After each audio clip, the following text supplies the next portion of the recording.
Good evening. It is Wednesday, November 19th, 2025, and it's time for Danimal Stories, sponsored as always by Smiling Dan 2.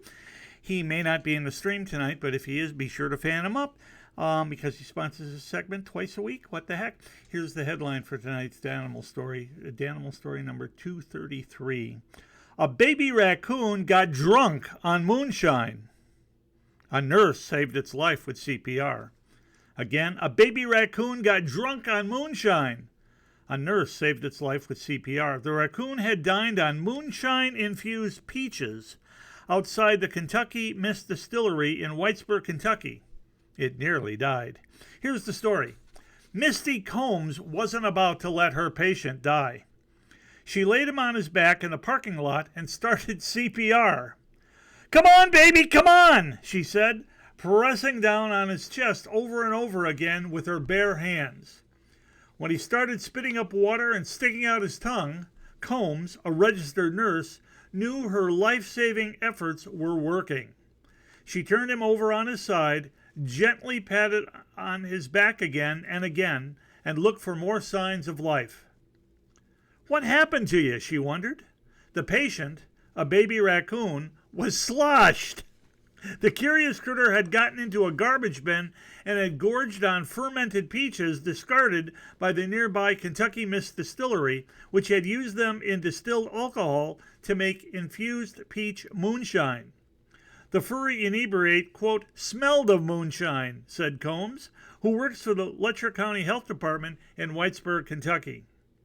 Combs is trained to give CPR to humans, not to raccoons. No matter. Her efforts saved the animal's life and landed her in her hometown newspaper, the Mountain Eagle, which was the first to write about the dramatic rescue and recitation.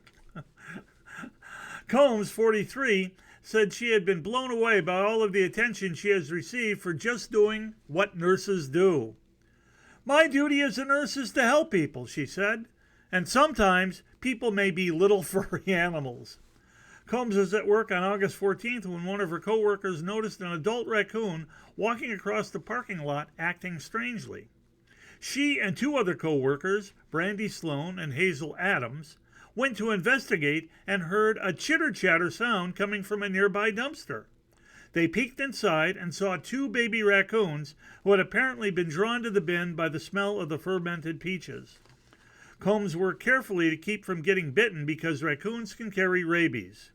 She used a shovel to remove one of the baby animals, which was standing atop the bag of peaches. Once freed, it immediately ran to its mother, the distressed raccoon watching nearby. The other baby raccoon, however, was so drunk that it had fallen over and was drowning in rainwater that had collected in a corner of the dumpster. Combs climbed part of the way into the garbage bin, grabbed the drunk-as-a-skunk critter by its tail, and pulled it out. It wasn't breathing or responding, and everyone thought it was dead. But Combs wasn't ready to give up. "I was like, you know what? Its mommy is standing here watching," Combs recalled. "I think that we should at least give it a try to save it." She did chest compressions on her tiny patient for a couple of minutes. "With every compression I did, black water would come out of its mouth. We were all thrilled. When the soused mammal began to kick and stick out its tongue, I started beating it on its back to get the rest of the water out of its lungs. It started breathing normally." The co-workers wrapped the raccoon in a towel and called animal control, which placed him in a cage. Sloan, the health department's coordinator, nicknamed him Otis Campbell, after the Mayberry Town drunk on the old Andy Griffith show. The Kentucky Department of Fish and Wildlife eventually picked up the besotted creature and took him to a veterinarian who gave him some fluids and allowed him time to sleep off his buzz. Colin Fultz, the distillery owner, said that this is the first time an animal has gotten into the discarded fruit used to infuse his moonshine and vodka products. "There's still alcohol in that fruit," he said. "I wouldn't think you would have eaten it, because what animal drinks alcohol?" The distillery used to give the used fruit to a local pig farmer who fed it to his hogs, Fultz said. But, quote, "the pig would get drunk and lay down, and the other pigs would come and lay down on it," he said. "It killed a couple of pigs." Otis's story has a happier ending.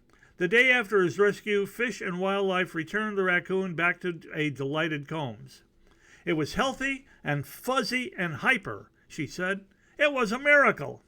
Combs opened the cage and watched as Otis scurried off into the weeds near a bridge where his mother had often been spotted. I haven't seen him since then, Combs said. To prevent a repeat of Otis's near-death brush with booze, the distillery has asked the city for a dumpster with a lid.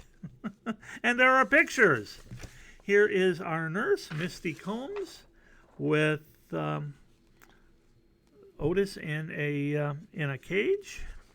And here is a picture that apparently a co-worker took while she was fishing the little guy out of the open-top dumpster. All right, what the heck? Holy moly. There we go.